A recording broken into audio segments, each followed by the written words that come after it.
गेल्या काही दिवसापासून बीड जिल्ह्यात मनाला सुन्न करणाऱ्या घटना घडत आहेत।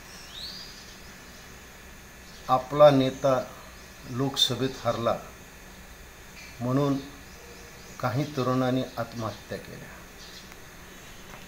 खरं म्हणजे पंकजा मुंडे या लोकसभेत हरल्या म्हणून या तरुणांनी आत्महत्या केल्या तर आहेत, पण आपल्या नेत्या पंकजाचं राजकीय भवितव्य काय असेल या काळजीपोटी त्यांनी आत्महत्या केली। या आत्महत्या या मुंडे परिवारावर त्यांनी आपला जीव ओवाळून टाकला असेच म्हणावे लागेल। काल पंकजाचा मी आक्रोश पाहू शकत नव्हतो, ऐकू शकत नव्हतो।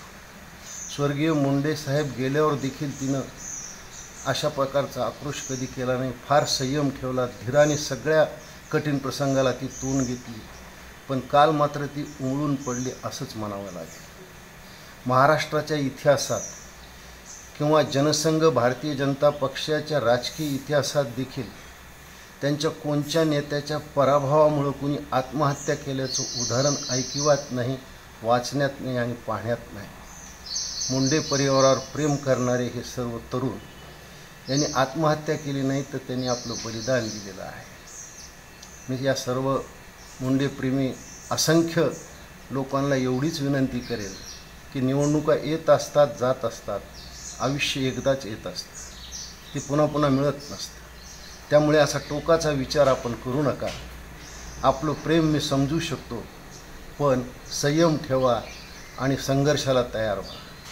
ज्या बीड जिल्ह्यातील 4 तरुणांनी आणि अहमदपूरच्या एका तरुणांनी मुंडे परिवारासाठी पंकजाच्या राजकीय भवितव्याच्या काळजीपोटी ज्या आत्महत्या केल्या, जे आपलं बलिदान दिलं, ते व्यर्थ जाणार नाही।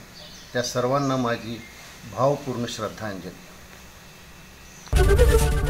एबीपी माझा, उघडा डोळे बघा नीट।